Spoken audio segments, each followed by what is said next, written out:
Before I give these talks, I always I like to sort of prepare, obviously, like most of us. And I have to tell you, so I've just run through this lecture again for the millionth time. I've given this one a handful of times before. And I have said historically that it's a lecture that once I pulled it together, I told myself I would never give it again, because it's just really challenging for a parent. It's challenging to hear talking about trauma and PTSD, and in this case, I do focus quite a lot on developmental trauma, because trauma otherwise is largely PTSD. So the difference now, as I go over it again, and I'm delivering it for the, I don't know, maybe the 7th or 8th time, is I find it so rich. It's so rich with really, really good information.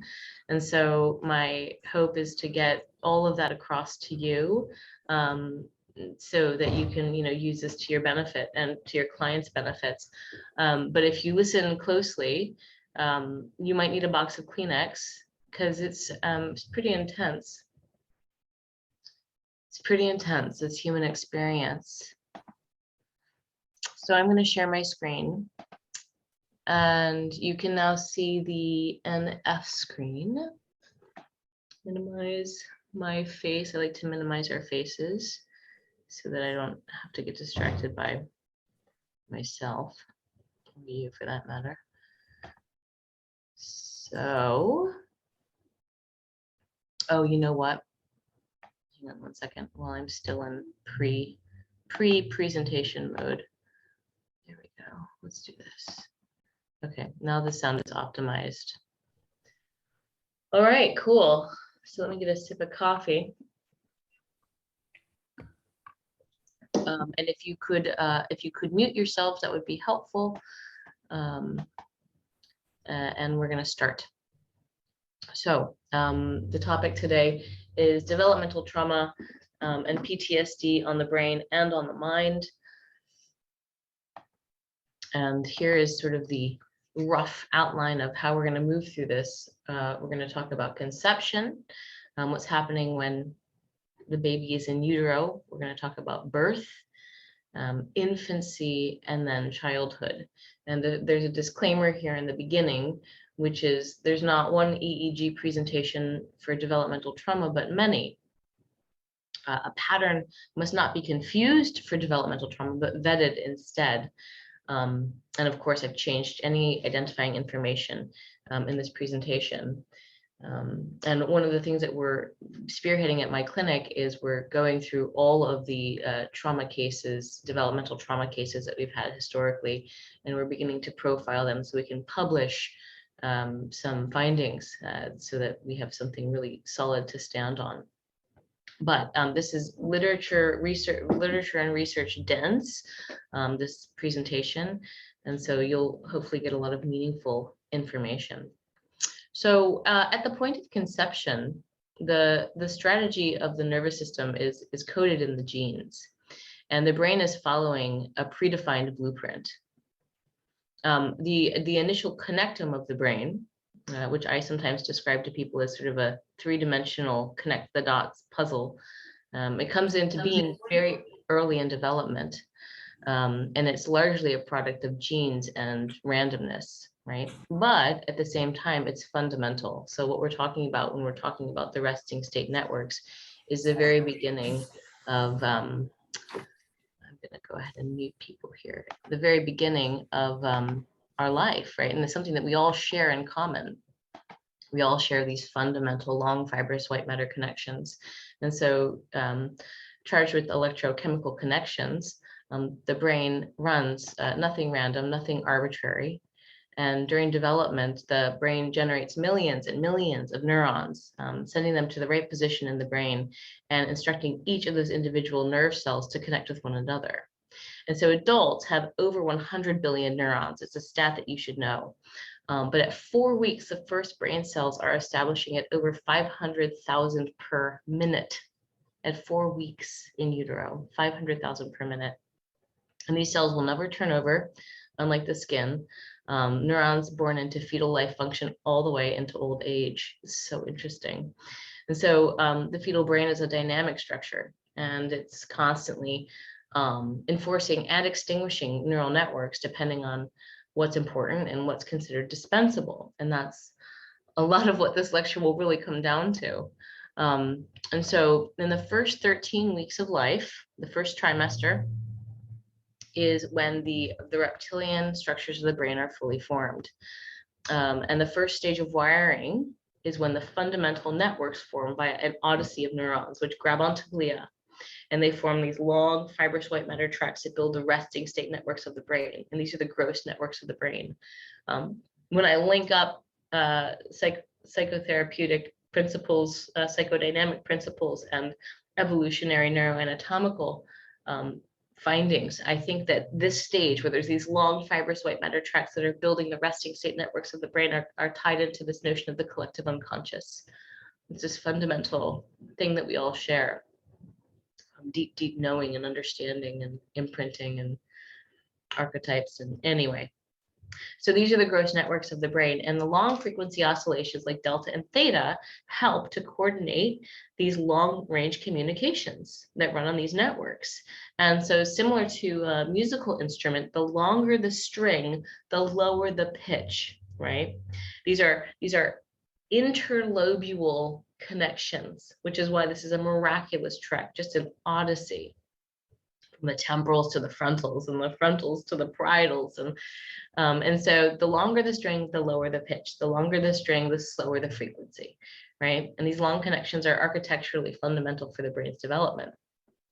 So the reptilian brain, as you know, controls the most basic functions, the involuntary actions like the heartbeat, respiration, temperature, balance, hunger, desires, interestingly, but fundamental desires, right? Like eating, sleeping, having sex, gross motor movements, pain sensitivity controls, alertness, and consciousness. And the cerebellum, the most densely packed area, is where 80% of the brain's neurons live. Another fact that you should probably memorize, because it's a really important one. Cerebellum is where 80% of the brain's neurons live. Those are called Purkinje cells. They're used mostly for gross movements and balance, and they're involved also in the coordination of language, memory, and reasoning. And so it's part of the brain that's cradled by the hand of the loving mother. And theoretically part of the brain that can sense her absence in cases of neglect. So the brainstem, as you know, is responsible for carrying all the information from the body up to the brain and from the brain down to the body. And when the information from the body to the brain is going up, it's moving up via something called ascending neurons, ascending neuron pathways, A for ascending. And they move from the body up to the brain. I'm sorry, afferent is the word I was thinking, but afferent and ascending is sort of the mnemonic that I like to use. They both start with A. And then efferent neurons are the ones that are going to send information from the brain down to the body. This is Boomer, Theodore Boomer, when he was in utero. Now he's 3. He's a completely different person than he was then. So the superior colliculus is one of the fundamental parts of the brain that's tied into early defense responses, fundamental defense responses in the reptilian system. It's one of my favorite parts of the brain. I like the deep stuff. The deep stuff is often really cool. So it means upper hill in Latin. That makes sense, doesn't it? And the superior colliculus is as part of the reptilian brain that receives sensory input. It orients the eye movements and it orients the head movements. And it's tied into defensive responses. And so it will receive sensory inputs.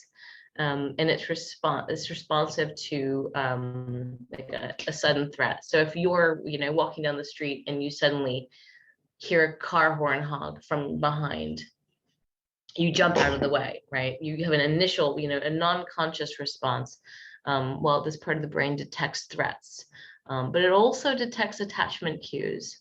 And this not only happens after birth, but this happens before birth as well. And so when people with PTSD, it's the largest part of the brain in other animals, and us humans, it's actually quite small. You could argue as to why. Maybe we've evolved beyond needing really large superior colliculi. But when people with PTSD make eye contact, we don't see the higher executive and social levels of their brain right up, like we see in the primal and reptilian areas of the brain. So, this is one of the things that you may see in someone who's dealing with a hypervigilance. And if you look at a 102, what you'll notice is a triangular monomorphic shaped waveform that's moving through, and that's called lambda. Right, you can see it there, 0102, and that's indicative of visual tracking. And when do we track visually? Well, when we're reading something, but you also, if you are feeling quite paranoid about your environment, then you might look left, right, left, right, left, right, kind of to orient yourself. Well, if this is a fundamental to determining safety, and if it's a ongoing experience of determining safety, in youth, for instance, in infancy and childhood, then we develop a pattern of being, we adapt, don't we? So lambda, interestingly, although it's a benign variant, it's also a variant that can indicate hypervigilance in people who have PTSD or developmental trauma. So this is what lambda might look like in a quantitative EEG. Whenever you see occipital theta content, I recommend you look at the morphology of that theta content. Triangular shaped, monomorphic, i.e. one pattern repeating, one shape, theta content in the back of the head, and sometimes delta, I should say. And sometimes it's not as rhythmic as we'd like. But anyway, that said, if you see occipital content like this, consider lambda, right? We do see it in little kids more than we see it in adults. And when it's closed, when the eyes are closed, it's called lambdoid or lambdodal activity, which is just a fun word. And again, we see it in PTSD cases, we see it in hypervigilance. So after the reptilian brain is formed, the next layer is the old mammalian brain, the paleomammalian brain, which is the limbic system. And the limbic system is complete by the second trimester in utero. And so this part of the brain is responsible for, again, very similar to the reptilian system, basic autonomic functioning like reflexes, functions of memory and emotion. The emotional part, however, is enhanced in the limbic system more so than we see in the reptilian brain. And my sense of this is that we see the same degree of attachment, of love and of grief in our animal brothers and sisters, right? There's a beautiful story about a whale who carried her dead calf around with her for a period of time, which is similar to, for instance, having a stillborn. And so, that capacity to love and attach and grieve isn't unique to humans. But I wouldn't say that lizards have it. I think it's more the mammals that have this, right? And because of the limbic system of the brain. And so the proliferation of the limbic system creates the higher frequencies like theta and alpha, as we know, as the lambda-cortical frequencies. And the limbic structures of the brain are, again, all these fundamental parts of the brain, like the amygdala, the hippocampi, the thalamus, which is the pacemaker of the brain, the hypothalamus, which has to do with a lot of endocrine and hormone production, the basal ganglia, which is a whole cluster of stuff, the cingulate gyrus, which is the old cortex, right? The mammalian cortex, that green part there. And so these limbic structures are then wrapped in the cerebral cortex, the neocortex, the third layer of the brain.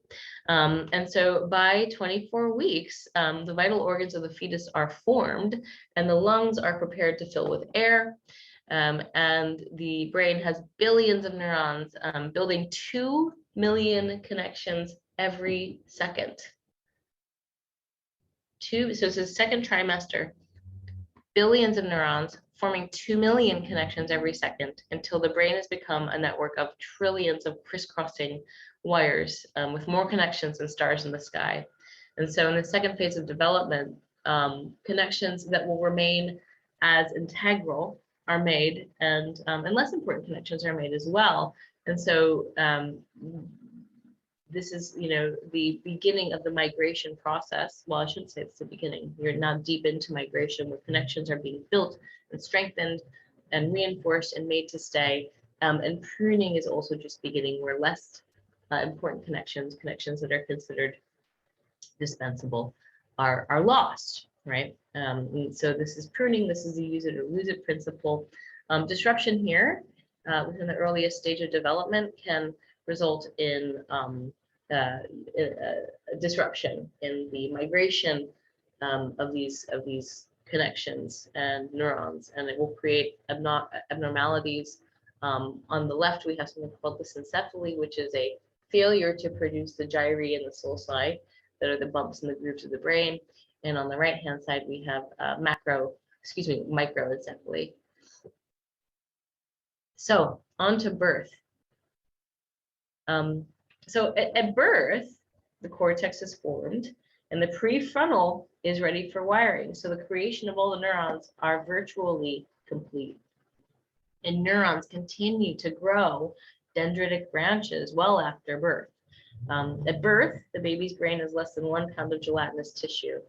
And, again, I'm playing with psychodynamics here, but this is the foundation of all unconscious processes. During this time, delta is prominent in the brain, and that's because the white matter is not yet myelinated. And so consequently, infants spend a great deal of time in slow wave sleep, right? More than 50% of their time is spent sleeping because their white matter is being myelinated. Those oligodendrocytes, the glial cells that are the fatty tissue that surrounds the axons is coming into form, right? So, these early weeks are fundamental to imprint nursing reflexes. I have a little video of, again, Boomer the baby. I have to be quiet so we can all listen to the dialogue here. Tell him that's fine. It's okay. Mm-hmm. You are perfect. You are perfect. And any new parent can share this experience. I mean, you can remember, hopefully somewhere in your mind, the brand new human in your arms. It's really one of the most powerful experiences. You are. Now you are. And sort of cheesily but totally accurately, the beginning of your heart being on the outside of your body. 7 hours old. So it's in these early stages that we start to see the somatosensory cortex hook up to the thalamus, and we start to see amplitude increase begin with breastfeeding. So this is a super interesting study. This is one that I threw in my dissertation. We can see during breastfeeding, the production of something called hedonic theta, which is a really apt term. We think of hedonic, you think of hedonism, pleasure, right? And at 0 months, you see the brain waves before, during, and after. They're similar, there's subtle changes. By the time they get to 6 months, we see a hedonic theta. Now, it's interesting because we know that at 4 months old, the infant's alpha peak frequency is 6 hertz. I'm sorry, 4 months is 4 hertz, 12 months is 6 hertz. And so hedonic theta, quote unquote, is not really I would think it's more of an alpha. And we know that based on the sinusoidal morphology. It doesn't look like theta at all to me. It looks like an alpha.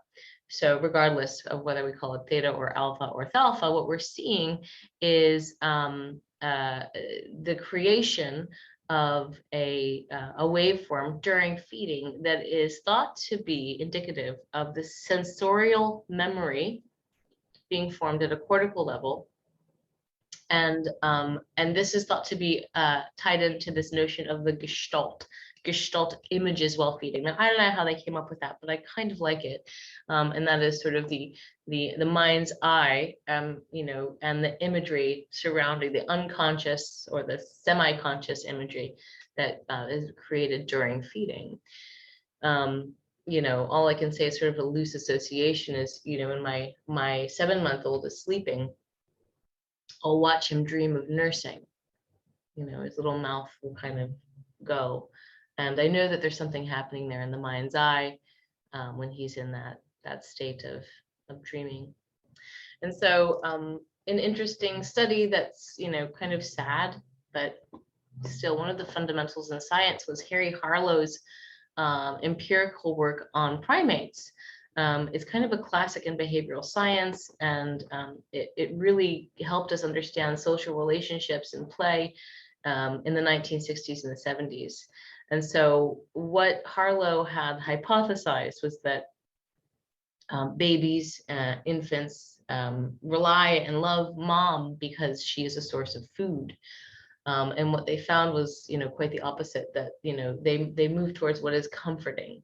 And so what he has there for the baby monkey, the baby monkey's been deprived of its mother, and they have one monkey with a bottle, a wireframe mother monkey with a bottle, and then they have the fuzzy monkey. And they found that the baby preferred to be on the fuzzy monkey, the monkey that gave him comfort, and would go over and nurse on the wire monkey to get food, but otherwise would spend most of his time on the fuzzy monkey.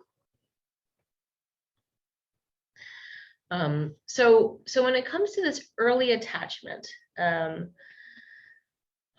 there's a great book I just unearthed yesterday by Peter Fonagy on attachment and psychoanalysis. There's so much to be said about attachment and attachment theory. In fact, there's a great book called Attached that's somewhat colloquial, and it's for the layperson, but very interesting on attachment theory.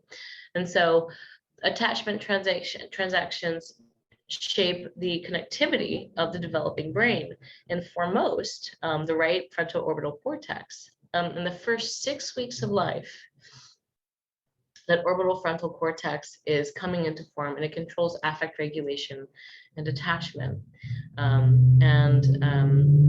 It's dominant for vital functions like survival, instinctive behavior, processing emotions, adaptively coping with stress.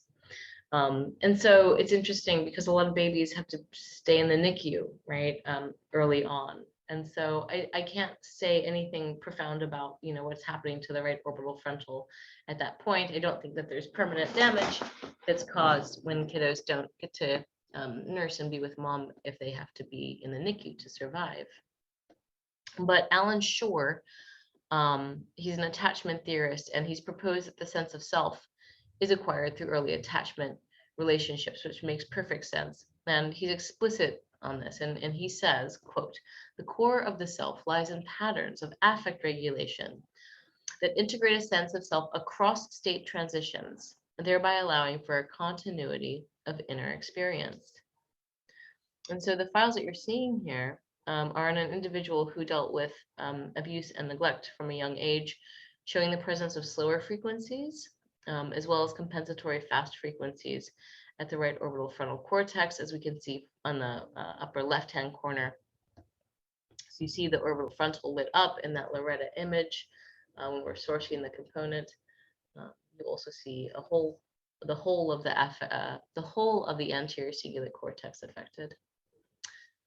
So eye contact. This is pretty interesting, and I ask that you consider this with some of your clients who aren't so good at making eye contact.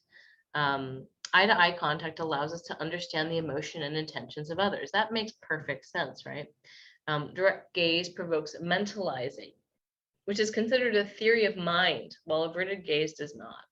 So when people with PTSD make eye contact, what happens is we don't see the areas of higher executive and social functioning in their brain light up. We just as the primal and reptilian areas of the brain, the superior colliculus and the periaqueductal gray, the reptilian brain functions in collaboration with higher cortical levels. And so at the reptilian brain, we pick up if there's a threat.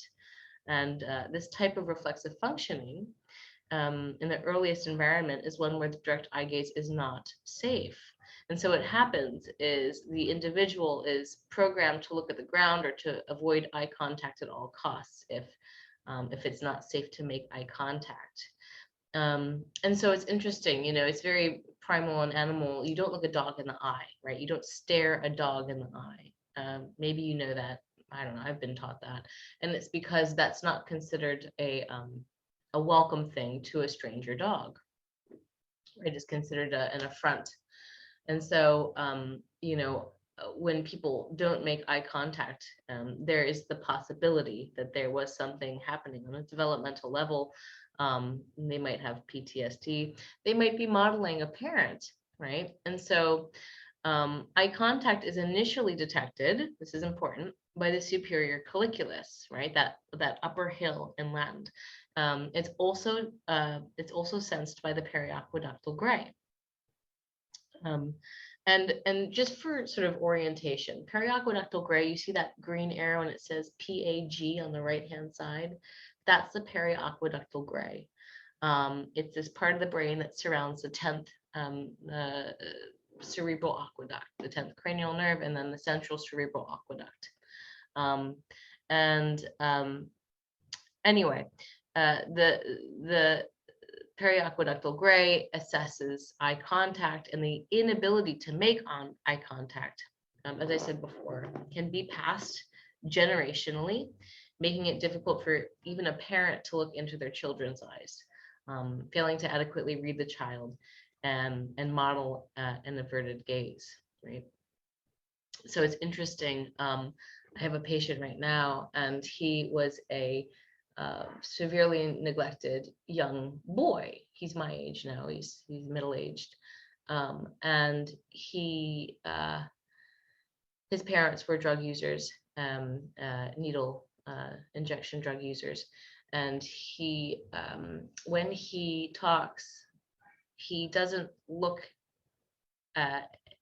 me in the eye. He looks left, he looks right, he looks up, he looks down. When I talk, he looks me directly in the eye. And when he talks again, his eyes go all over the place. And so one way to access your client's experiences around gaze aversion is to ask them, what is it like to make eye contact?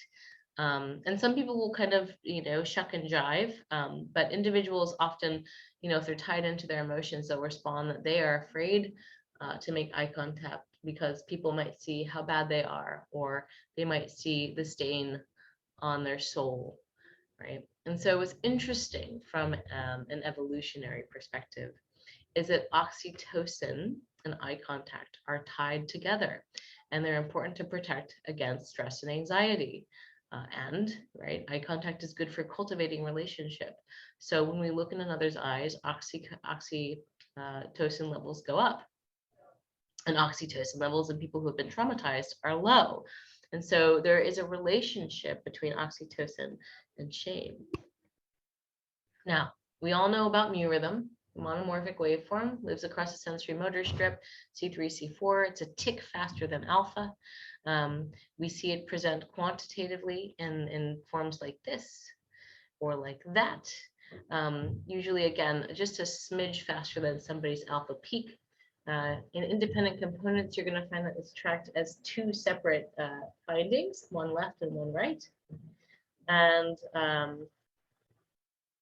this is one of the regions of the brain that's the most densely packed with mirror neurons. And the mirror neurons, of course, are the neurons that mirror one another, right? So if I'm looking at you and you grimace while I'm talking, I'm going to pick up, right? Oh, like I just said something that they don't like.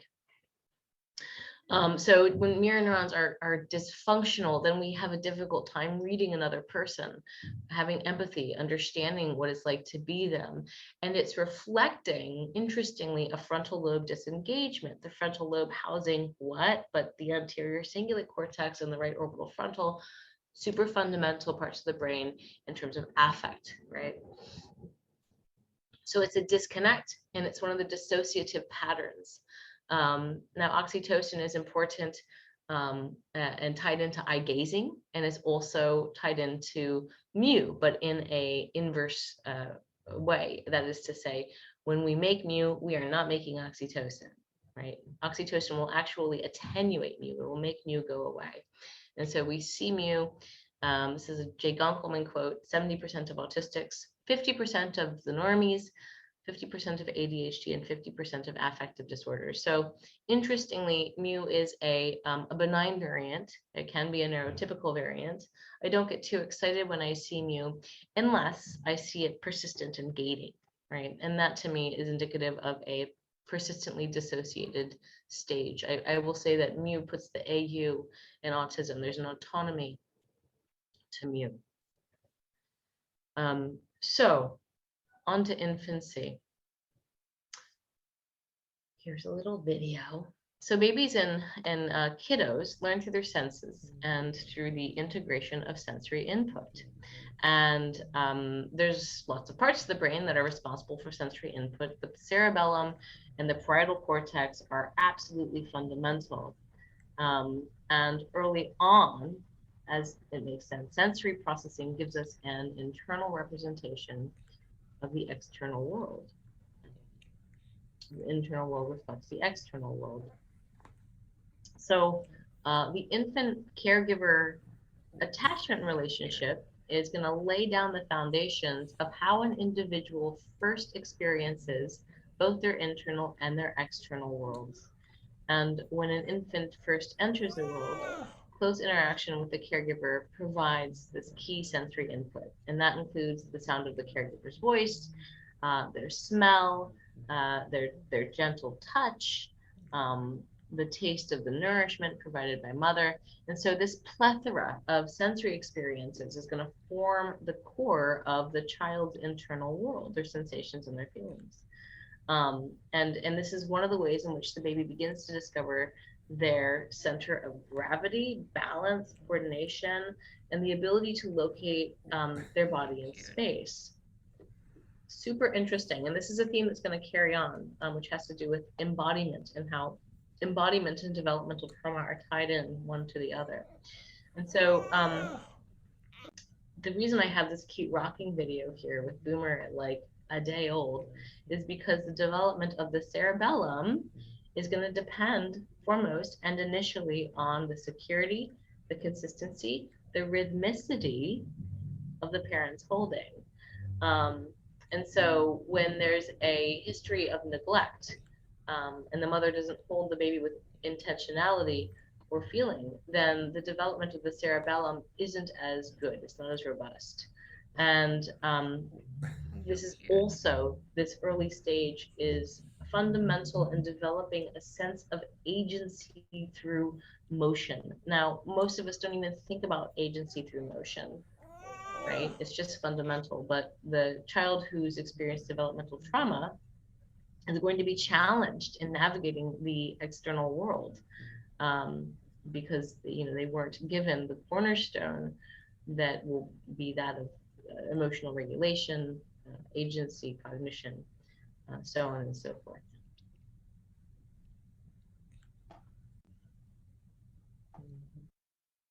So when we talk about vestibular functioning, when we talk about balance, there are a lot of keys in the EEG that are going to inform us about an individual's experience of vestibular wellness, right? And so let me start by saying the regions of the brain that are fundamental for vestibular function, for balance, are the eyeball, the sensory motor cortex, the superior colliculus, the cerebellum, the pons, the lateral geniculate, and the insulae. Insulae is insula plural, it's a Latin term. And so they're fundamental in the balance of self, movement in space, equilibrium, so on and so forth. Now, what's interesting about this is as electroencephalographers and psychophysiologists were looking at the EEG for brain data, right? But actually the extra cerebral information, i.e. artifacts, is very telling as well, right? If somebody's eyes are looking left and right, that lateral eye movement can indicate, hypervigilance and balance issues. Same with lambda content. So in EEG, you might see balance problems showing up in the posterior temporal lobes, right? So we know that balance and equilibrium in space can be affected by developmental trauma. Another part of the brain that's responsible or tied into early life developmental trauma, vulnerable neuroanatomy, is the insula. And the insula is this pocket of cortical tissue, as we well know, that is tied into the when we're in utero and the frontal lobe and the temporal lobe are coming into contact, they form the insula. And so the insula serves for interoception, exteroception, and proprioception, as well as introspection. And so it's interesting that the perception of information that arises from the center of the body and contributes to the felt sense of being, like pulse, breathing, temperature, pain, visceral sensations. That's sort of this, the interoception, how my insides feel to me. And then exteroception is how the outside world is perceived by my body. Right, and traumatized individuals will experience the world as a dangerous place and a place where people can't be trusted. This part of the brain also inhibits the firing of the amygdala. So that's an important key fact. The insula and the anterior cingulate cortex, interestingly, inhibit the firing of the amygdala being the almond-shaped, bilateral part of the brain, subcortical, that's tied into fight and flight. Right, so early emotional trauma is going to interfere with the experience-dependent maturation of the insula, and it will, interestingly, negatively affect one's felt sense of beingness, one's own physical state, which is going to manifest in issues with body image. And body image underlies the experiencing, the processing of basic emotions. And so traumatized individuals might say that they feel dead inside, or that they're always on edge. And then also the insula is a key node in receiving sensory information from the brainstem, and it plays an important role in the smooth lining of the gut. And so we'll see people that have abdominal epilepsy show isolated epileptiform discharges at the insulae, which in a 19-channel EEG are going to be F7, F8. Right. So overall, the insula is going to tie into the experience of embodiment, the experience of self through the body. And, we could see a detachment from the inside world and the outside world when you see strange findings at the insula. So this is about vestibular nuclei connectivity. I'm going to go back for just a second because I want to make a little point here. When you see paroxysms, and you see paroxysms show up at F7, F8, they're tied into panic. And a lot of times you're going to find that your folks that have tummy issues, IBS, not always, right? This isn't a rule, but this is a likelihood. IBS, gastrointestinal issues, and panic. I highly recommend that you look at the insula and see what, if anything, might be going on there. A disruption to the insula will create a feeling of, lack of assuredness in one's own body. And so when it comes to the way in which important regions of the brain connect around vestibular functioning in healthy controls, we see connectivity between the posterior insula, the dorsolateral prefrontal cortex, which is that purple spot, and the temporal parietal junction, which is the blue and red spots. And we see those three things tied together in vestibular functioning and healthy vestibular functioning. However, in the case of traumatized individuals, these connections are either never developed or they're extinguished. And so there's no connectivity in the temporal parietal junction and no connectivity from the reptilian system to the dorsolateral prefrontal cortex. And these are the areas of the brain that help us plan, have agency, plan movement with purpose, the region of the brain that's all about why we move where. And so all this connectivity is lacking with a lacking balance system in people who have trauma. And it shows in individuals who have high levels of dissociative symptoms. Think when I'm disconnected from my outside world, I don't know where to move, and I can't move because I don't have the sensory signals to guide my movement. And so, theoretically, this lack of connectivity can underlie some of the freezing states that we're going to be talking about in greater depth in this lecture. So tonic immobility, or atonic immobility. So overall, poor connectivity is going to end up reflecting depersonalization, derealization symptoms. It can alter somebody's perception of their self and surroundings. So check this out. It's a client of mine, perfectly sweet, sociable young woman, but shows these big discharges, these paroxysmal transients that show up at F7, which is akin to the left insula, and then we see phase and field at the prefrontals. And she not only had tummy aches, some gastrointestinal issues, feelings of nausea, but she grew up in a home where there wasn't any really gnarly, overt neglect or abuse, but her parents were constantly screaming at each other. And so she grew up in a household where there was a constant battle going on. And here's another one. This is an individual who had abdominal epilepsy and psychogenic seizures. And so a psychogenic seizure is considered a non-epileptic event. There's that finding in ICA, and that's where we're sourcing it in ICA. And so we're going to talk about psychogenic seizures, or I'm going to show a video about psychogenic seizures. It mimics a seizure without any identifiable physiological abnormality. And so this is a video on psychogenic seizures. I'll let you watch it and determine what you think for yourself.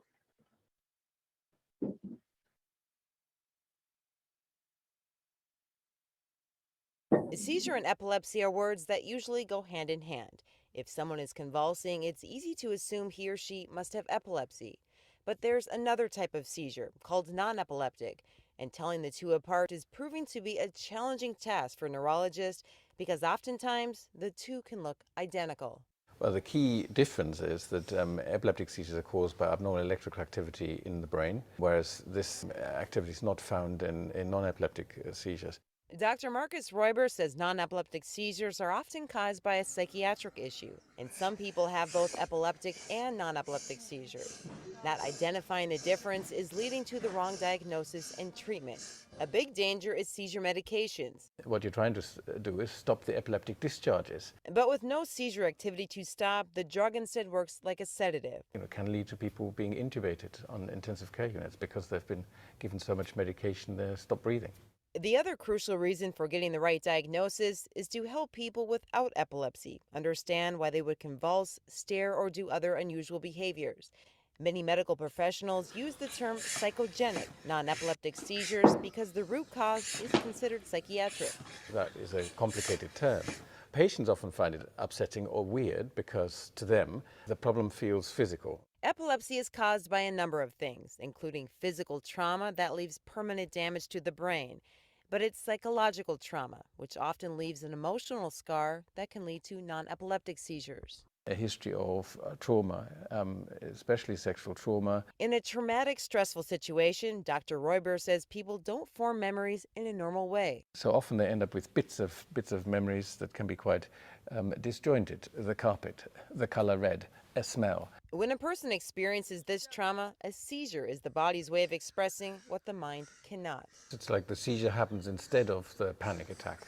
The person, in a way, has an altered state of consciousness and is in distress. Dr. Rosa Michaelis is a neurologist at Herdecke, a hospital in Germany, and she has a special interest in non-epileptic seizures.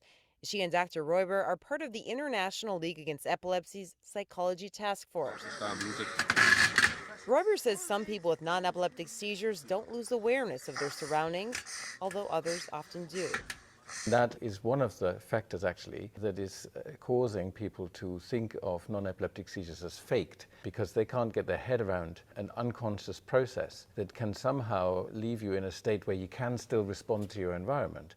Non-epileptic seizures are most commonly diagnosed between the ages of 15 to 35, and 2/3 to 3/4 of patients are female. Dr. Michaela says non-epileptic seizures require psychiatric help.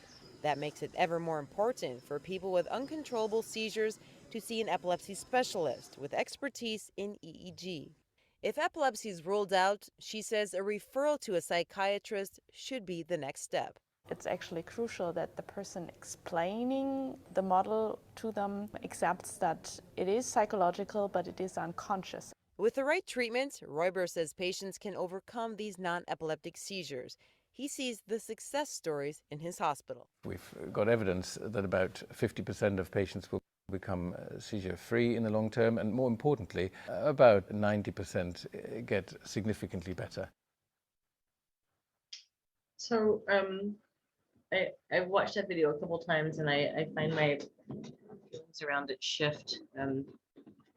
Anyway, the point that they're making there is that this is a seizure caused by emotional trauma, repressed and suppressed emotional trauma, and it doesn't have a neurological origin. It's that latter part that I would disagree with. Anyway, I'll leave it as simple as that, because it's not necessarily something I can back up, with the exception of a few anecdotal cases. So let's get into childhood and the childhood of trauma. The first compelling evidence for the importance of early relationships between parents and offspring came from Anna Freud's studies on traumatic effects of family disruptions during World War II. The importance of family disruption was further developed by Rene Spitz, and he compared two groups of infants separated from their mothers. One group was raised in a home where they were cared for by nurses, and each nurse was responsible for 7 babies. And the other group was in a nursing home that was attached to a women's prison, where the babies were cared for by their moms every day. And so by the end of the first year, the motor and the intellectual performance of the children in the orphanage, with the nurse, the 7-to-1 ratio, they had fallen far below the development, intellectual and motor development of kids who were taken care of by their mothers. And so the early environment is fundamentally important for humans, in fact, for all mammals. And it's usually mom. I mean, fathers are quite important, but mother is such a fundamental character.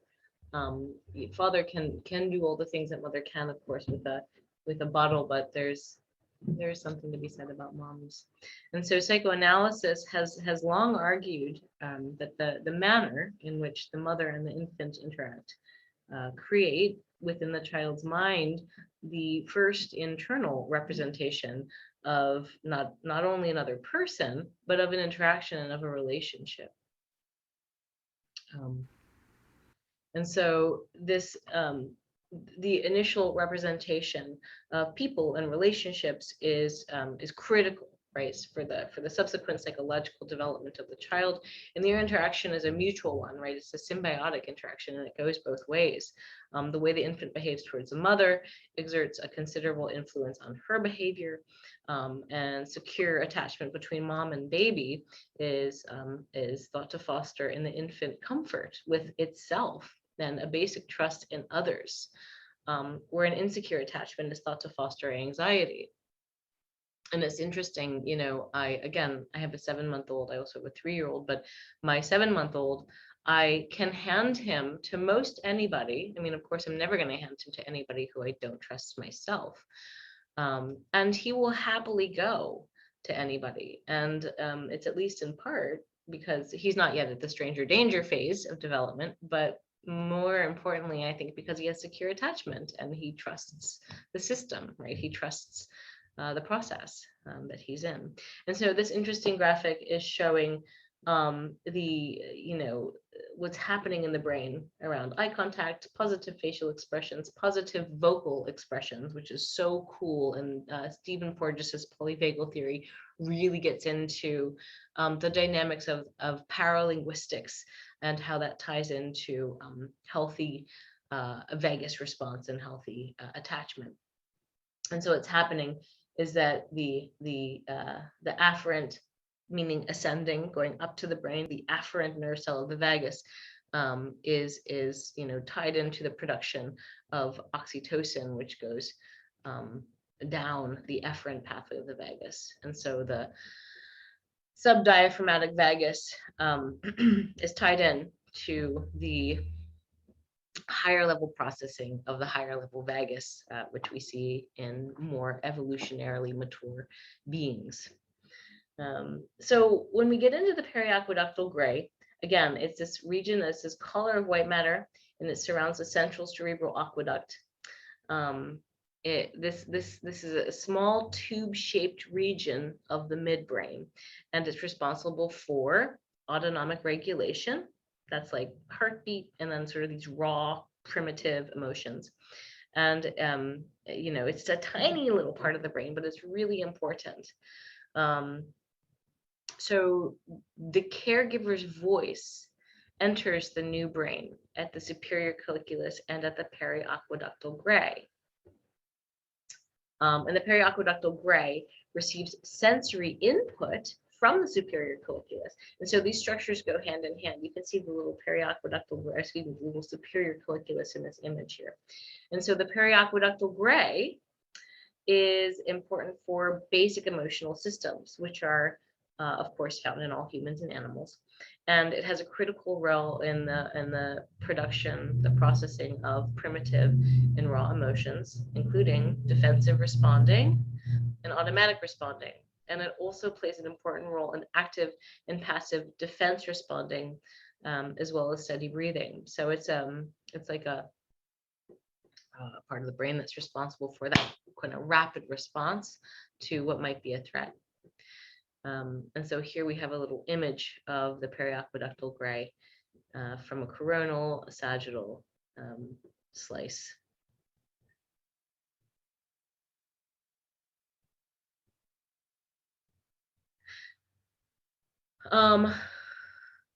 So what's interesting is that this part of the brain is a critical structure, again, for the experience of primary raw emotion, but also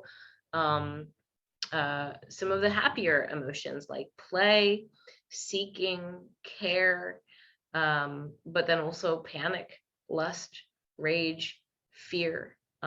So these primary emotions are going to affect the higher level cognitive processes, but they're also going to affect the body. And so this region is the nearest thing that the body has to a pain control center. If you look at the fourth or fifth bullet point down, it says the periaqueductal gray is responsible for the analgesic role in pain. And so it's the site at which even the smallest dose of an administered opioid will, like a morphine or even a heroin, will produce the most profound analgesic effect. And so the periaqueductal gray is rich in opioid receptor sites. Really interesting, isn't it? So the pathway for pain inhibition, which is shown here, is huge. The periaqueductal gray is huge in that pathway, and so it has a role in inhibiting pain naturally, and it's also been shown to inhibit pain when pain is stimulated. And so the dorsal horn of the spinal cord, which is that lowest image, connects to the raphe nuclei, or the medulla oblongata, which is a path to the peripheral nerves for the brain. And so the periaqueductal gray then has the ability to diminish the experience of pain right there at that site. Does that make sense? So the afferent neurons, the ascending neurons that are moving from the dorsal horn through the medulla oblongata, the pain itself can be mediated, modulated at the periaqueductal gray, because this region is rich in opioid receptor sites, and it's actually going to play a role in the experience analgesics from opioid drugs.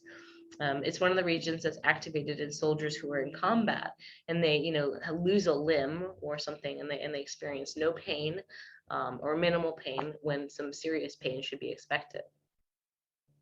And so, in terms of PTSD, there are regions that control emotional reactivity: the amygdala, the insula, the anterior cingulate, cerebellum. And what we see in PTSD survivors is that, all these parts of the brain light up in resting state connectivity relative to controls. But I kind of want to get back to this, the periaqueductal gray. And so when we look at this part of the brain and we give it a coronal slices, I have, written here, this image is a horizontal slice of the spinal cord moving up towards the brain as the slices shrink. That's the way to orient yourself to it. And what we have is the dorsolateral periaqueductal gray. It says DL. It's that part in pink, and that's responsible for sympathetic or fight or flight responses. And the lower blue box says ventrolateral periaqueductal gray, and that says VL, right? And that's responsible for the parasympathetic freezing and shutdown, which is the tonic and the atonic immobility. And so it's interesting that this little region of the brain has a role as the neurons go up and has a role as the neurons go down as well, both of which inform the evolutionary processes of response to trauma and pain, right? And so it leads me in towards the vagus, which is very similar in its roles, but a different piece of the body altogether. And so this image here has the ventral vagal complex, which is the signaling system for motion, emotion, and communication. And then at the bottom, we have in the blue, the dorsal vagal complex. And again, similar to that ventrolateral periaqueductal gray, it's responsible for immobilization, right? And it's considered conservation withdrawal. And so when we get into the unmyelinated subdiaphragmatic vagus, right, and that's this old school part of our body that is tied into our most ancient ancestor, who is the turtle for humans, right? So what happens is that the unmyelinated subdiaphragmatic vagus is that which it ties into parts of traumatic perceptions that are not registered consciously. And so in a way, if you're going to play into the psychodynamics of unconscious, these are memories that can't be remembered or forgotten, right? And they can be relived. And so, the unmyelinated subdiaphragmatic vagus is the thing that will allow for or manifest the feigning of death. Like a rabbit caught in the jaws of its predator. When you go into a state of a atonic immobility, what's left then is, the fundamental functions of being alive, the heartbeat, the breathing, but otherwise it's a feigning of death for survival purposes, right? This is a brilliant evolutionary structure, so mode of being, in order to stay alive. So the feigning I put in quotation marks because you're not really pretending to be dead, but because there's no volitional input. Anyway, that's the way the vagus moves through the body, and it's called the wandering nerve. Vagus means wandering, like vagabond. And when I talk about the subdiaphragmatic vagus, it's of course everything there that's beneath the diaphragm, and that's the older, more reptilian evolutionary component of the vagus nerve. Now, when we're stimulating the vagus nerve in clinical work, often we're working with the vagus that rolls up right behind the mastoids.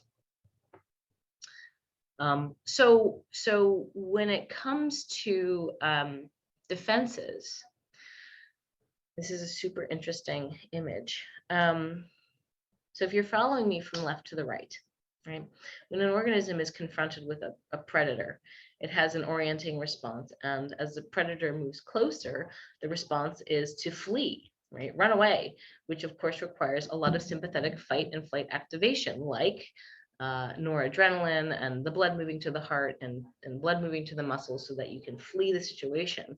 And if that's not possible, then the next response is to fight with this predator in the hopes that we can fight them off. But we need for that more adrenaline, more sympathetic activation, but we also need pain control. And this is how endocannabinoids kick in, which is sort of the body's, it's our own kind of cannabinoid or cannabis response. And so that will help mediate the pain that we might have to deal with. And so as we cruise up to the top of this, blue yellow diagram, and we move from the dorsolateral to the ventrolateral, right? The higher level, dorsolateral meaning afferent, moving up to the brain, we move to the ventrolateral at the top where we hit tonic immobility. And so if fleeing and if fighting are not successful, the next most adaptive response is a tonic immobility or a freezing, a feigning of death, which is a response where the muscles in the body freeze, or the arm may freeze, or the leg may freeze, or your breath may freeze, or your face might freeze. And at this moment, you have a sympathetic activation and a parasympathetic activation occurring. And so what's happening here is we're hoping that the predator disappears, that the predator is going to go away. And if the predator doesn't lose interest, and that's the case in torture, and that's the case in chronic childhood trauma, what we need then is a massive amount of the parasympathetic nervous system that drives passivity, right? Which is giving up, shutting down. The blood pressure shuts down, temperature shuts down, even vocal production shuts down. And so at this part of the defensive cascade model, there's even fainting. Again, we need sort of massive pain control, which is where the opioid system, i.e. the periaqueductal gray, and the release of endorphins in the brain come into play. And this is why pain may not feel too bad initially, but bad later. And so what's also really important is that people now disconnect from the body. The pain at this point is so intense that the individual has out-of-body symptoms, right? This is not happening to me. The sensory information is no longer communicated to the person. And so now we have a dissociated response generated by dynorphins, which is a chemical that binds to the opioid receptors at the periaqueductal gray and drives out-of-body experiences. But it also drives chronic depressions and other pathology that we see in people who have been traumatized. And so this is I think a very important graphic, because it can indicate to you, the clinician, and to your patients the level of trauma they experienced, why they might have these strange symptoms long after these early life traumas may have been experienced, right? And so this is a video from Awakenings, which is with Robin Williams, and it's about catatonic schizophrenia, which I actually first really got dialed into when I was reading a book called The Center Cannot Hold. Good book on schizophrenia. And it was written by a woman who was schizophrenic herself. And she writes about how in this mental sanitarium institution that she was in, there was an individual who was a catatonic schizophrenic, and he was largely in a catatonic state. And every once in a while, he'd emerge out of his catatonic state and he'd eat a lot. But when he went back into his catatonia, she said that he would have this flurry of fear, dread, memory wash over him, where he would say, oh no, no, no, no, no. And then he would launch into a catatonia. And so if we go back to this image and we think about that dissociative subtype and that dissociative mode of survival, right? What had happened to that individual in the story was that he was a victim of a abusive ritualistic sex ring when he was a child. So here's a little video that displays catatonia well.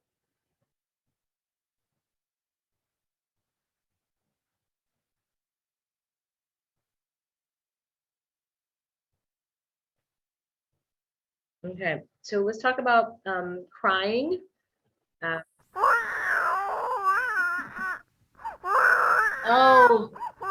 joys of listening to a baby cry. I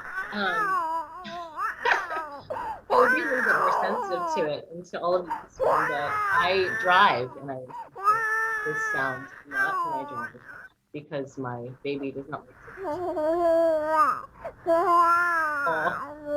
Oh, right.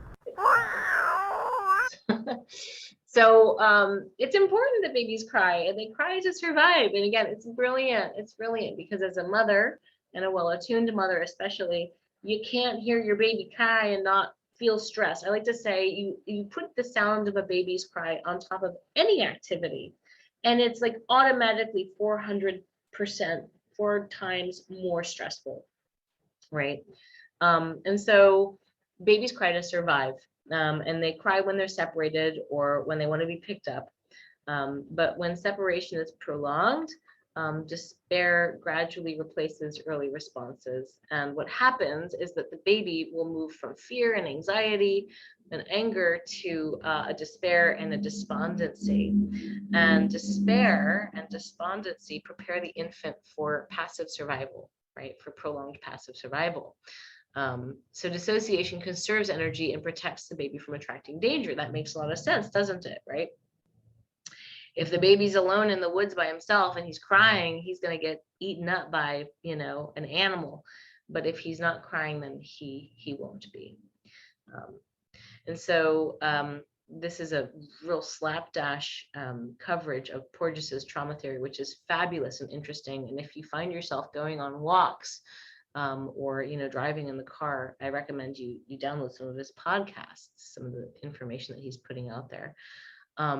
He will say, right, that the biology of trauma, hyperarousal initially, right, when a baby is really freaking out, the best clinical term to describe the state of the infant is panic, and then prolonged panic is going to create dysregulation in the body, and the sense of self collapses or explodes in a reenactment of the abandonment, right? So at this level of arousal, sympathetic excitation is now in the body as well as the organs, but it's being shut down by a parasympathetic inhibition that tries to regulate this via a dissociation, right? So think about that from a balancing act perspective.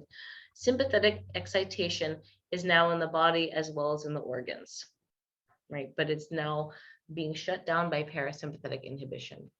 We have a balancing act. And so this is a moment of psychic death. And I have this image in here, and this is usually when I cry during this presentation. But I remember I once had a colleague who was in the Peace Corps, and in the Peace Corps, she was in Calcutta, and she was working at St. Teresa's orphanage. And I was young, in my early 20s, and I said, "Oh my God, that must have been so cool, that you were working in St. Teresa's orphanage." And she said, "Oh no, it wasn't cool, actually." So it was really depressing. There's nothing like entering a room full of babies and being able to hear a pin drop.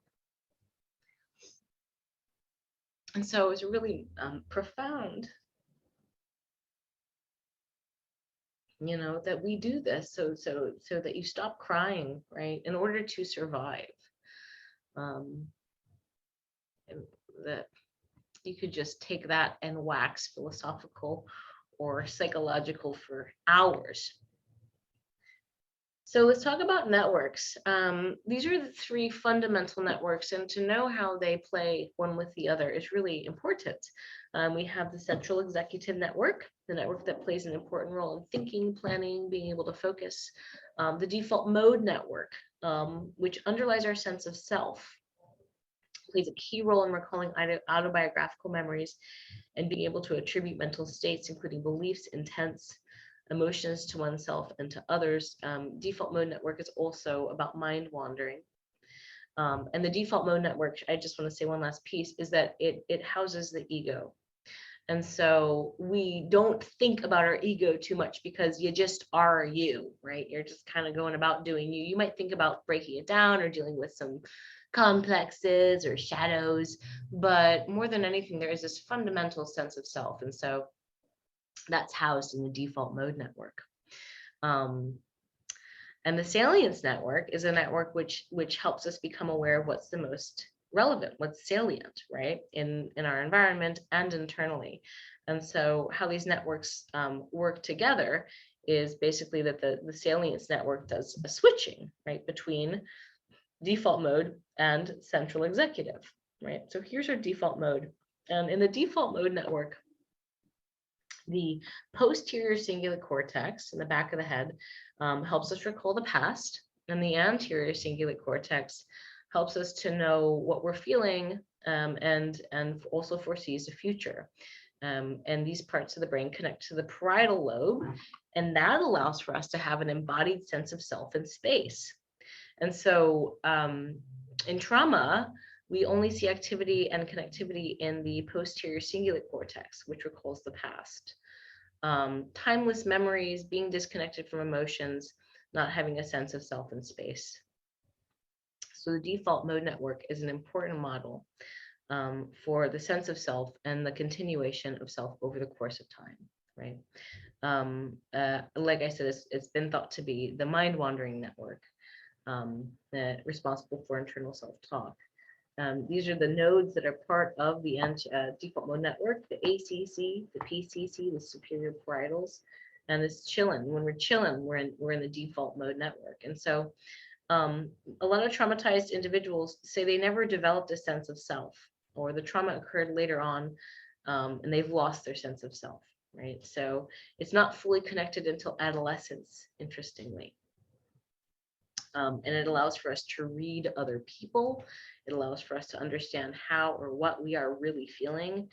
And so addressing trauma is a restoration of the sense of self.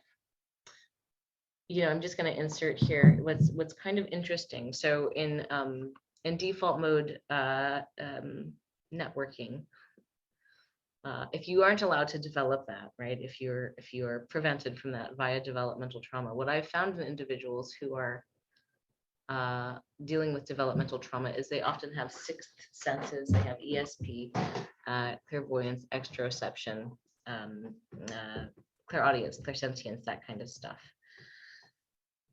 I'm just putting that out there because I'm wondering to what degree that interplays with what's happening with the default mode network and its lack of development. Anyway, I'll leave it at that. It's not a complete thought.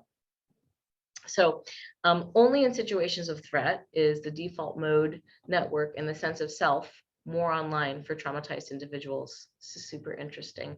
So that can be a way of feeling alive. You know, it's the only time that there's a semblance of the sense of self is in a time of heightened emotional consequence.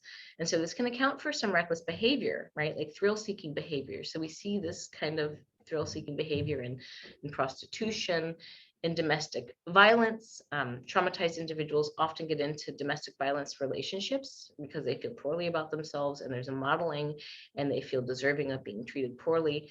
But also perhaps domestic violence and terror brings on the default mode network and the sense of self and the seeking of other when it can't be found otherwise. And so the worst of the trauma is the experience that the body no longer belongs to me. And this is often reflected in a fragment of self and in severe dissociation and dissociative identity disorder. Many people who have experienced such profound abuse that they have dissociative identity disorder, they don't feel a boundary around their body and they don't feel safe or contained within their body. Right. And so it's interesting to think about. And if you've ever worked with anybody that has DID, multiple personalities, right? It's almost as though their body is allowing for other souls to come through. That's my own personal experience of it. Right, because this is not the individual's body in the first place, right? The boundaries are porous. So another part of vulnerable neuroanatomy is the anterior cingulate cortex. It's thought to be disorganized in developmental trauma. And I like this image because it shows, you know, the cingulate's function.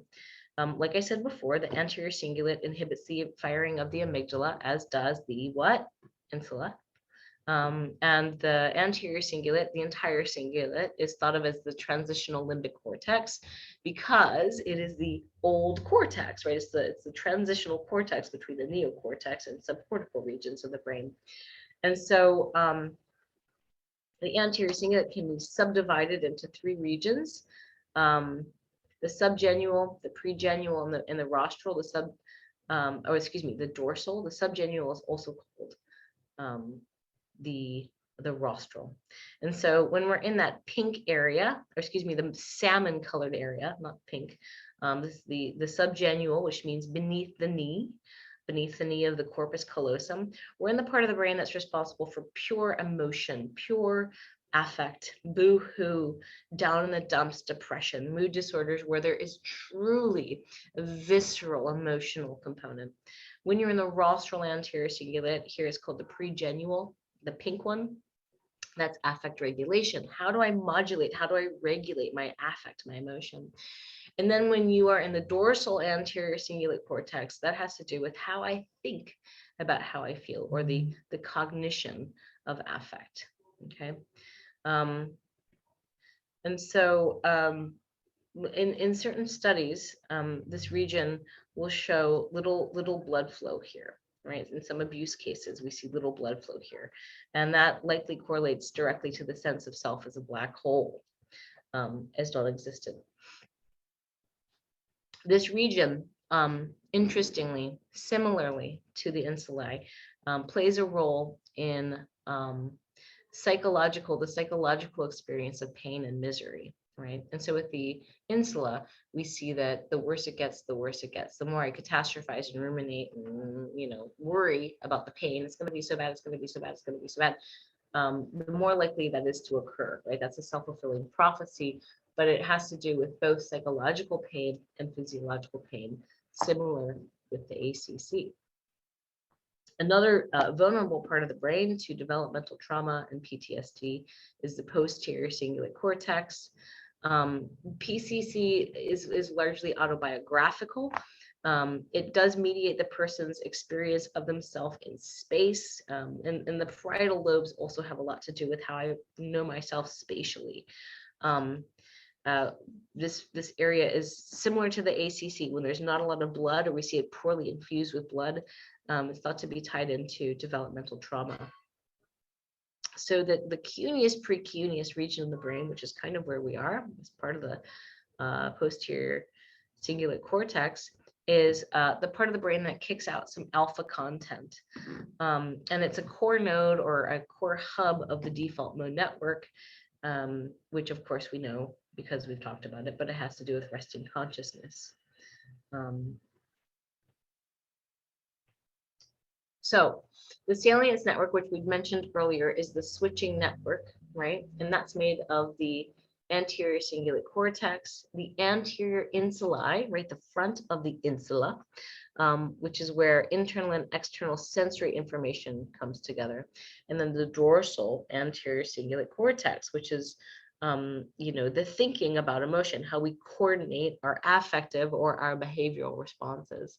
The amygdala is also part of the salience network, as is the periaqueductal gray.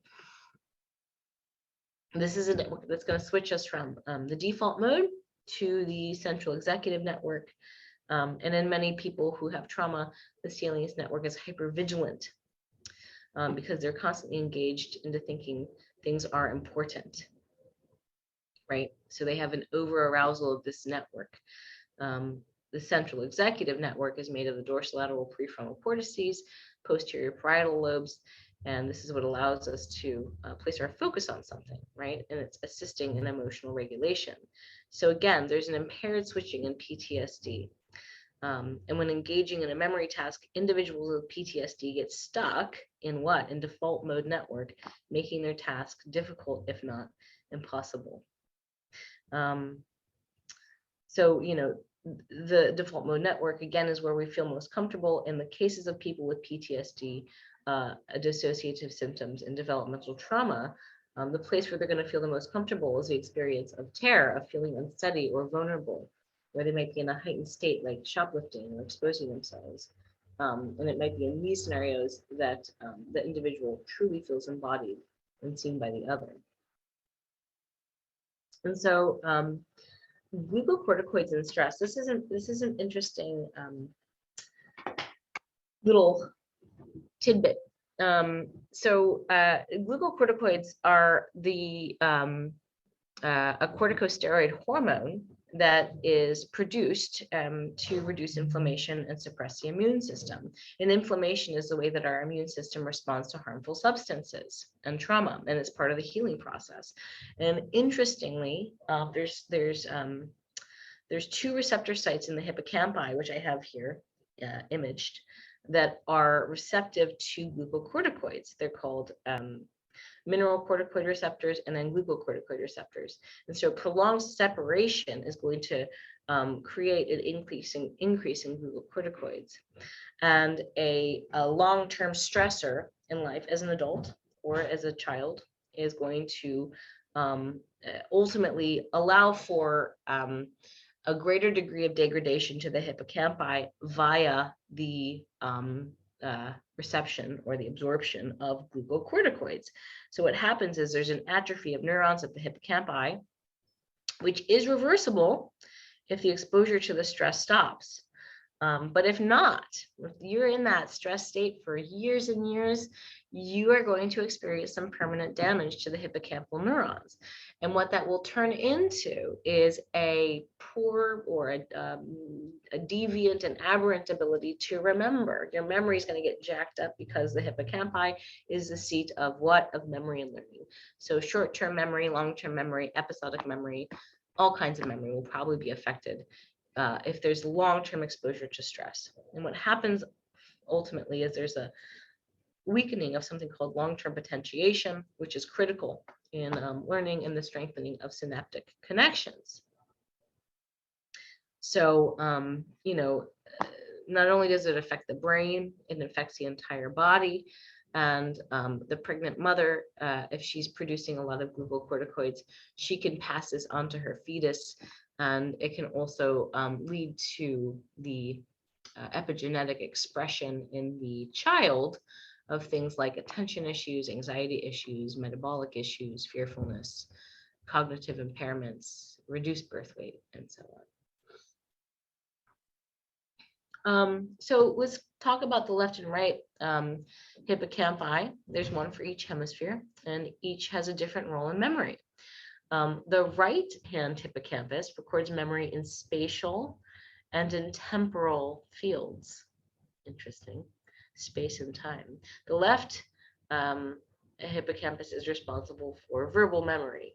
So whereas the right is central to implicit nonverbal memory, unremembered memory, the left is involved in declarative or explicit memory, also called semantic memory. That means related to words. And it gives us the ability to use words to communicate emotional states. The right hippocampus is involved in the first 2 years of life, super interesting, and stores early memories. And then when declarative memory comes on board, which is the memory that's tied into language, roughly around age 3, then the left hippocampi starts to play a part, right, in the development, the evolutionary development of the being. So sustained stress will lead to smaller hippocampi, and we understand why now when we look at glucocorticoids and their role, as well as heightened cortisol, which is toxic to the hippocampus as well. So because the right hand hippocampus is developing in the first 2 years and not the left, this hemisphere is the one that stores the memories from the early years. And of further neuroanatomical significance, the amygdala, which is responsible for what? Rage, shame, fear, the emotional valence of incoming stimuli, is tied into the right hand amygdala is devoted to survival, and it reacts to threats, both real and perceived. And so Teicher, Anderson, and Polcari argue that the HPA axis, which is the hypothalamus, pituitary, and adrenal axis, they call it the HHPA axis, which also weaves in the hippocampus. And they said that it's a major neuroendocrine system that controls reactions to stress regulates a lot of body processes, including digestion, the immune system, moods, emotions, sexuality, energy, so on and so forth. And so I want to get into a couple cases as we tie this up here. This is a First Nations case, and if you don't know about First Nations, a very, very, very brief synopsis is this is the Indigenous peoples of Canada, and when the white man came and imperialized that nation, what they did was they placed these people, they removed the children from the adults, the Indigenous kids from the adults, and they put them in schools, and they weren't allowed to see their parents, they wouldn't allow them to speak their foreign tongue, and they quote unquote gentrified them, but they also horrifically abused them. I mean, there's like terrible, terrible stories about the sexual abuse, the physical abuse, the verbal abuse, all the abuse that happened to these kids. And so First Nations is a black mark on Canada. And this is a client in her 20s, and both her maternal and her paternal grandparents were in these schools from the First Nations in Canada. And she's witnessed life-threatening experiences. She has a sullen mood. She didn't want to come. She broke down crying. And so what's interesting about this kid is that if you look at her data, she has these really strange and deviant delta waves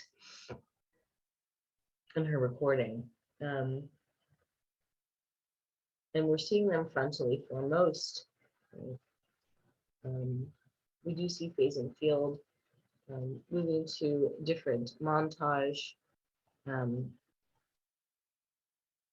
We can see that it has phase and field at different sites. And so what's interesting is she has intrusive thoughts about the past, recurring memories and flashbacks, distressful dreams. She actively avoids thoughts or conversations about the past, and she reports memory loss and detachment from other people. She can't experience positive emotions like happiness. She has irritability and anger, and feelings of being worthless.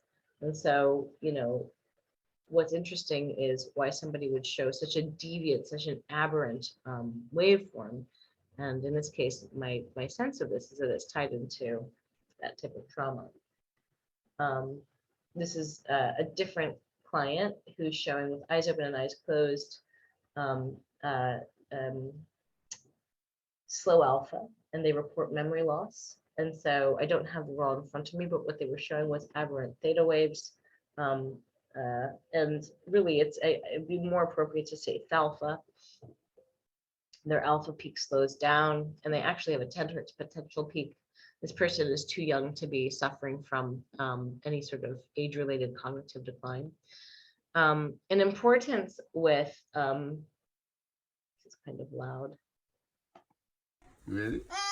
So an importance with alpha peak is that alpha peak will increase from 4 hertz all the way up to 10 hertz, right? Roughly. So 4 hertz at 4 years old, 6 hertz at 12 months old, 8 hertz at 3 years old. And then usually it's going to mature by the time we hit 10 years old. I think boys are a little bit slower than girls.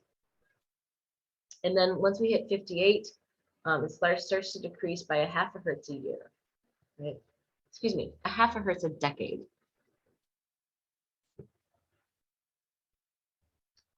This is a thesis. This is a thesis that I have of EEG in depth, and is my doctoral thesis. And so it's about 300 pages crunched into one slide. But essentially, my sense of how all of this stuff, all of this trauma is tracked in the individual, is represented in this way, right? That delta, that 1 to 4 hertz waveform, that which forms these long fibrous white matter tracts that are the resting state networks of the brain, primal urges, drives, and fundamental knowings, i.e. the trans continental experience of all different archetypes. I mean, the transcends time, right? The archetype of mother, of father, of lover, of nurturer. And that is the underpinnings of the collective unconscious, that which we all share, that which ties us as a species together as a family. Theta is the personal unconscious, your own trials, tribulations, traumas, tears, abusive fears, even supposits of creativity, that which is repressed or suppressed beneath the surface of consciousness. Theta is the storehouse of the personal unconscious. So I believe a lot of traumas are sort of tucked away in theta, which is a more unconscious frequency, as we know from empirical studies, right? You primarily are going to produce theta in states of sleep, unless you have an excess of it with eyes open, which is a whole nother shooting match. The theta alpha cusp is a very important cusp, a place that we can really manipulate in some of our work. I think that theta healing happens on the theta alpha cusp. I think that a lot of powerful work can happen right there in the release of trauma and the access of different states. Alpha is the bridge, right? First conscious brainwave state that allows for what? Allows for the integration, the individuation, the transaction of content held in the lower frequency bands of delta and theta to be integrated into the conscious active waking state of beta, the state in which our ego resides, the state that we're all in right now as we're listening to this lecture. And beta is what?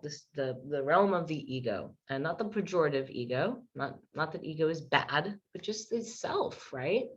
The small s self, which can give way to what? To the capital S self, and that's gamma in my opinion.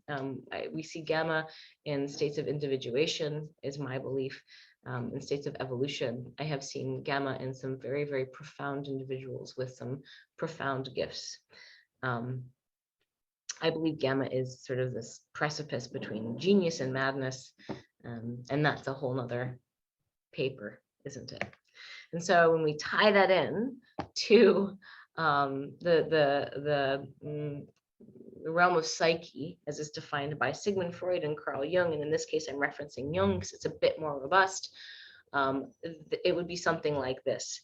The bottom of this circle, the collective unconscious, that's the delta state. Archetypes, behaviors also will drive to some degree dreams and symbols. Jung thought that big dreams were tied into the collective unconscious, right? The personal unconscious, that theta state, is above the white line, but it's still unavailable to us. And then we have above that ego. Ignore all the arrows, ignore all the words. I mean, it gets kind of confusing, as you can see. But that's the long and short of it. Super interesting. So I'm going to read this to you because you're going to have a hard time reading it yourself. But now is a time to take a test.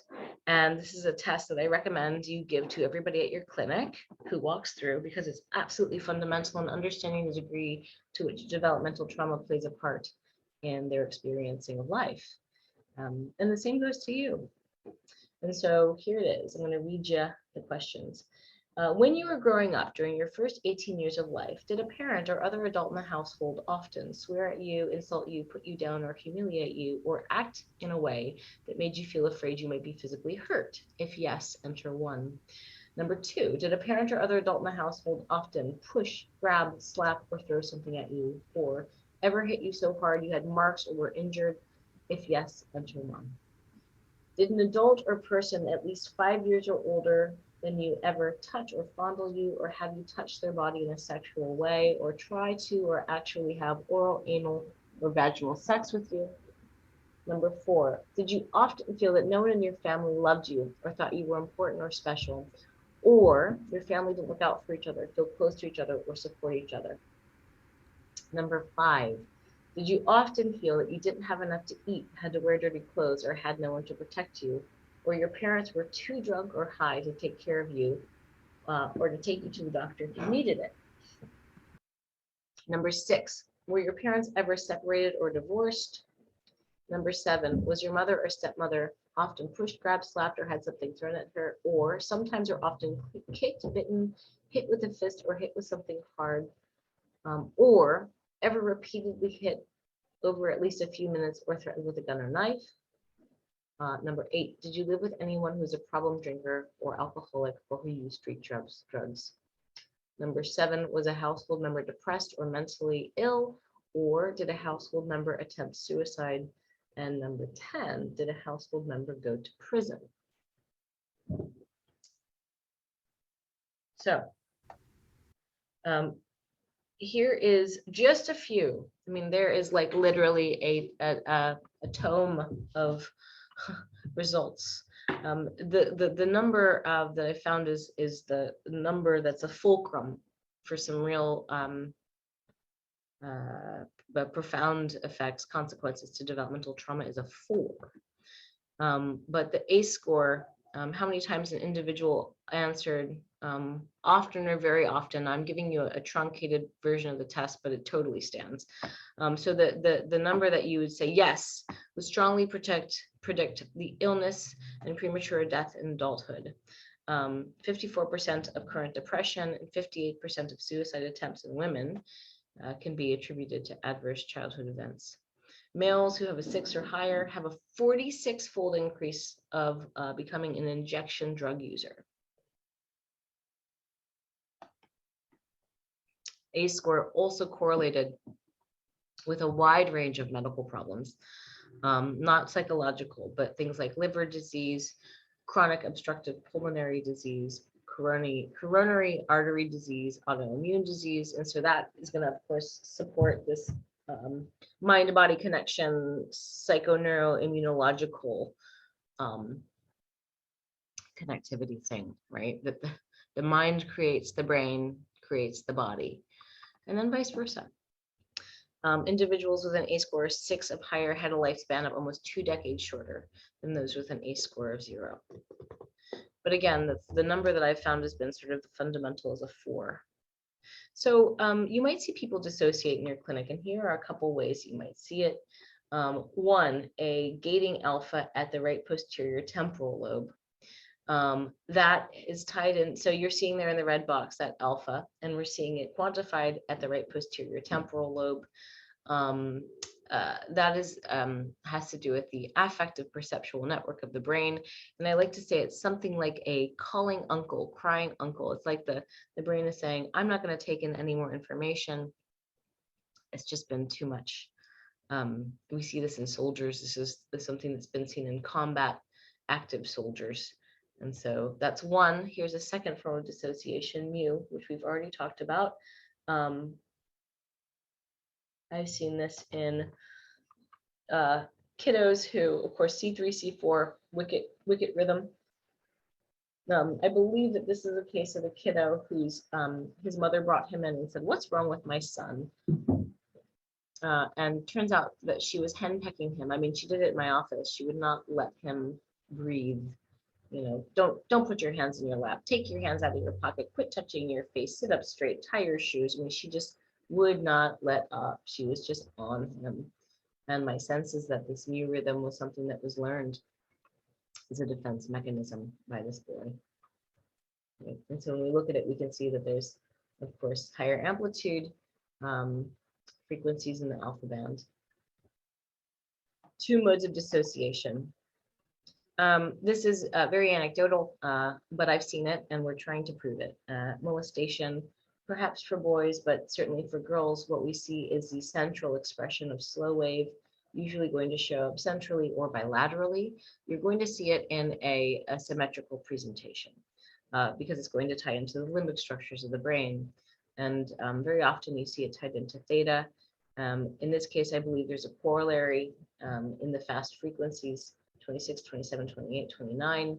I believe that that itself is the representation of a complex, the seed of the complex on the left, the origin or the root, and then the neurotic or the expressed response to that original insult on the right, which you would see in the central nervous system over arousal. There's the component that's actually expressing both of them, sourced at the anterior cingulate, dorsal anterior cingulate, central cingulate, again, the reptilian, or not, excuse me, the limbic structures of the brain. And so we see that patterning of both those things in the red line there in that component. This is a 50-year-old woman at the time of the EEG. Who experienced sexual molestation at the hands of her father. Here's another one. Again, very similar profile, right? Central theta expression, And then we're seeing a beta component as well, or I shouldn't call it a component, but a beta piece to the component in that red line. We see a rhythm at theta, rhythm at beta. That's where the component is sourced. Brodmann area 6, premotor cortex, has to do with intention, motivation, things like that. And then here's another one. In this case, we're seeing that bilateral expression. And there's also a central spindle. And so variations on a theme. I would argue that this has to do with the age in which this occurred. Because we are adaptive beings, what do we do? But we keep what we have available at the time of the abuse as a necessary piece of our beingness to remain alive, right? And so if you're a child and you're spending most of your time in theta, your alpha peak is maturing slowly, then what are you going to do but retain some of these theta frequencies that will allow for you to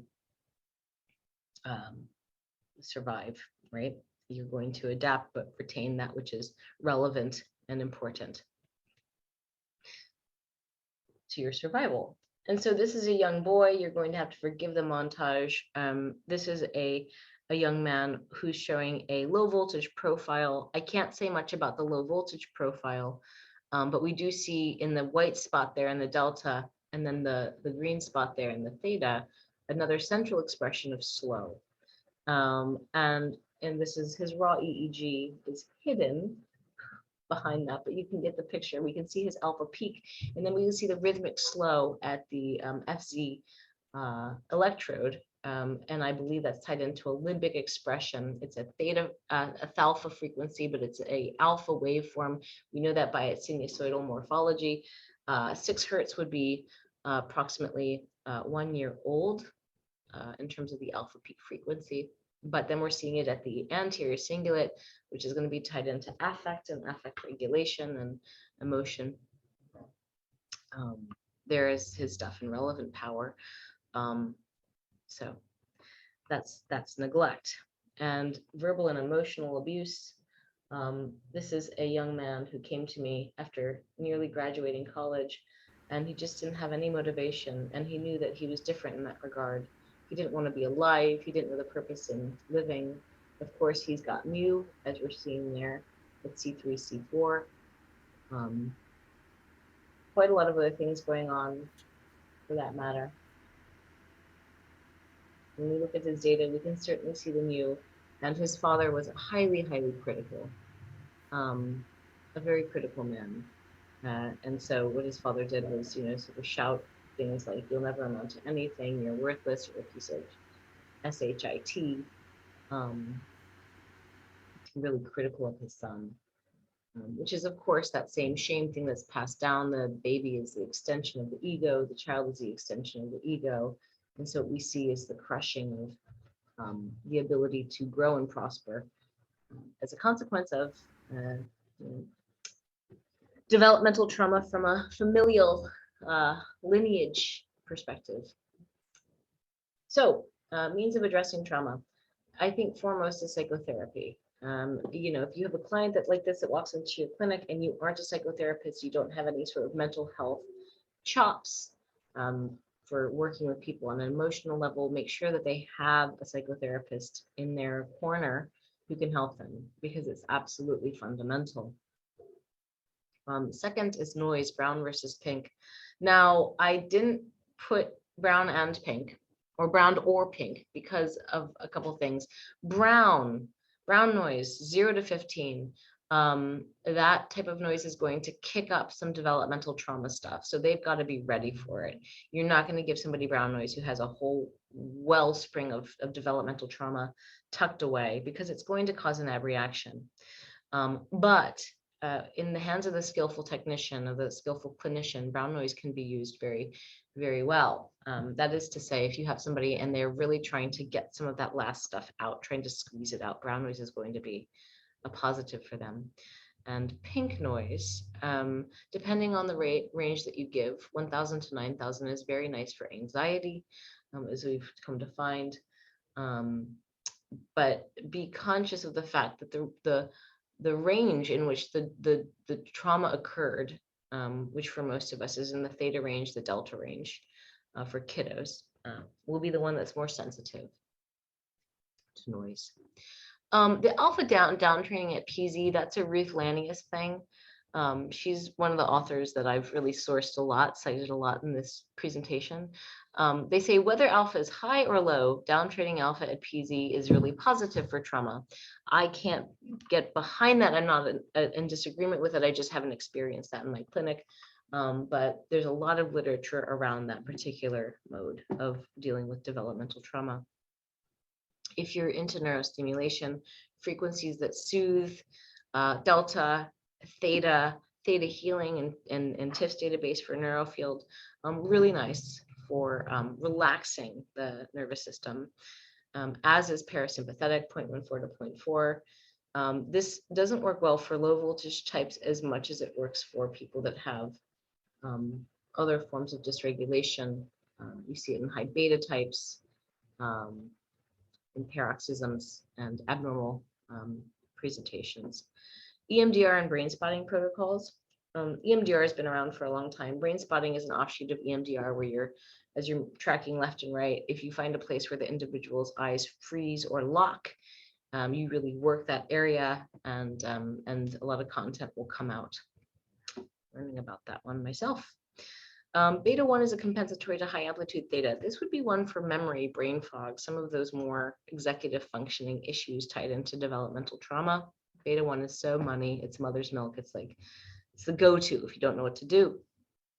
And then finally, alpha theta neurofeedback, an oldie but a goodie. It can cause an abreaction if somebody is, just jumping in, but it can be quite helpful, especially if there's alcoholic behaviors, addiction behaviors that are tied into the trauma, right, that are consequential to the original trauma. So those are all options. Of course, an individual's profile is going to be the thing upon which what you choose is ultimately dependent. But Godspeed and best of luck in all of that work, because it's profound work. And I hope the presentation was helpful to you.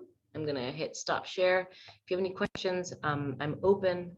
I really appreciate your attention and your time, as always.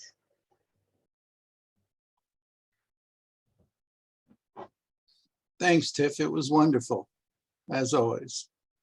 Thanks, Louis. I thought about you when I was getting into the periaqueductal gray transmission stuff, because I know that you have a lot to say about that you're a specialist in that regard, right? And the freezing, the atonic immobility. Is there anything you want to add that might be useful? Just that whenever you get into any of the defensive stuff, the ventral vagal complex is now offline. So that turns off and you drop into sympathetics.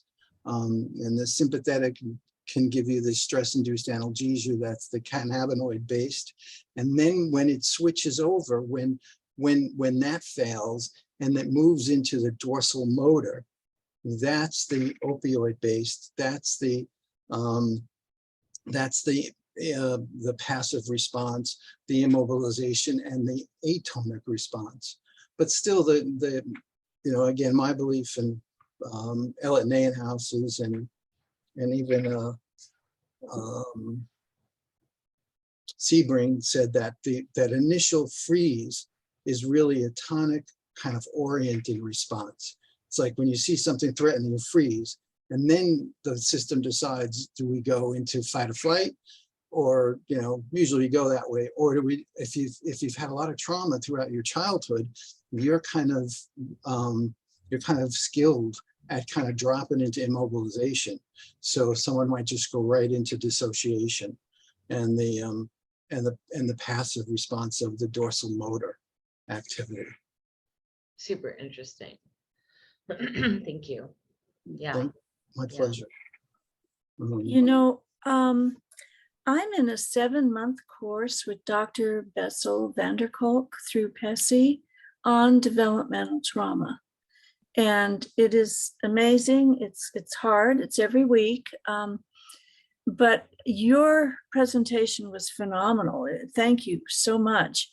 And that coupled with his course, like, you know, he's bringing in all the different components of types of therapy too, like somatic, you know, therapy, Cool. EMDR, and experts in each one of those. Ah, Children's sand play was an entire lecture. love it. Okay.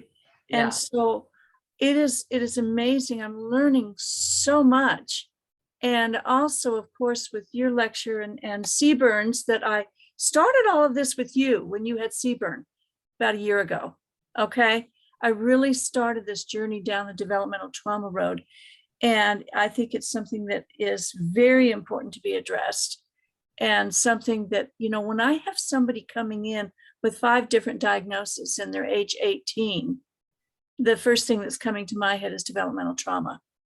You know, they're coming in with the cocktail of PTSD and addiction, et cetera, et cetera, et cetera. And as I'm going through his course and with your course, it all fits together. Of why they're looking, why they've been diagnosed other places with like 5 or 6 different things, when really it's one diagnosis of developmental trauma. Yeah. Yeah, that's You pretty know. much the thesis of The Body Keeps the Score, I think, right? Is Yeah. that like, oh yeah, by the way, like not most, maybe 50%, but like a lot of the psychopathologies that are affect oriented are tied into developmental trauma. Yeah. Yeah, and he tried to get that. Can I say Go something? on, please do. When you get into developmental trauma, you're also really looking at disorganized attachment, and really should do some assessment for attachment. And I recommend Brown and Elliott's attachment repair. And if anybody does hypnosis and you're interested, I've got Dave Elliott doing a pre-conference at the ASH annual meeting on attachment repair. I taught on it and stuff also, but and the article I wrote, it's you can just search me and it's there online. My name is Damas, Louis Damas to me, and it talks about implicit role of implicit memory, and that kind of leads into basically disorganized attachment and the ways to repair that. So you may want to take a look at that, but Yeah, I'm really, really big on attachment, and I'm writing a paper now that puts the pieces together. And if you look at attachment and the proximity seeking purpose of that, and then you look at the polyvagal system and what are the determinants. Porges says that mammals are the only vertebrae that have a mechanism for responding and changing the autonomic nervous system once they experience safety. And it's not just general safety, it's interpersonal safety. So I think that the most important way, and I've been working with this, to consolidate and internalize that safety, and it's a foundation of attachment repair, is the experience of safety in the context of the ideal parent protocol, the ideal parent images. Yeah, I'm glad you mentioned that. So yeah, and so someone put that on the listserv. If you guys get on the NeuroGuide listserv, Neurofield listserv, and you look at Tristam, Tristam, he posted something a couple weeks ago, and one of the links is The Ideal Parent by Dr. Dan Brown, who is out of Harvard or Yale, I can't remember which, but Dan's deceased now. Yeah. He was Harvard. Anyway, yeah, he has a 10-minute thing on, just the visualization of the ideal parent, and the basic premise is that if you do this visualization, that it ultimately can replace some of these old memories of. And it's the implicit memory system. Right. It's taking it in. And it's like what you said, the early memories are implicit. It's the unrepressed unconscious. Right, thank you. Right, the non-declarative, absolutely. And that right hippocampal stuff. Right. Yeah. But I'll tell you that, I do a lot of that work, and with really troubled people, dissociative people, or severe complex PTSD, you just can't throw that at them. There are phobias for it. They can't believe it's even possible. So you really have to kind of work just to get to the place where they can internalize it or actually experience it. You have to go gently. And I always do it in displacement. So I have them see someone else, some other child in the presence of ideal parents. But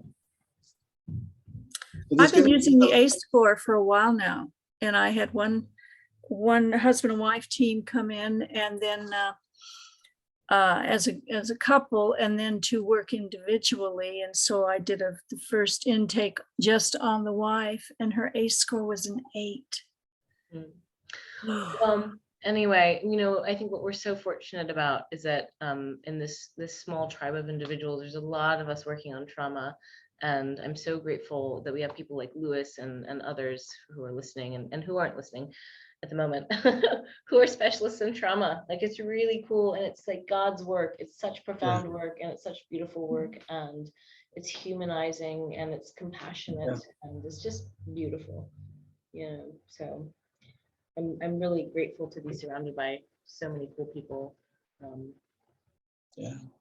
And we're grateful to have you and Nick, Tiff. Oh boy, You're so boy, sweet. are we? And I know I owe you something, Lewis. I'll get it to you this weekend. Okay. Whenever, it's okay. Okay. All right, you guys. Be well. Let's go. I'll see you later. Happy weekend. Thank you. Bye, You too. everyone. Thanks, everybody.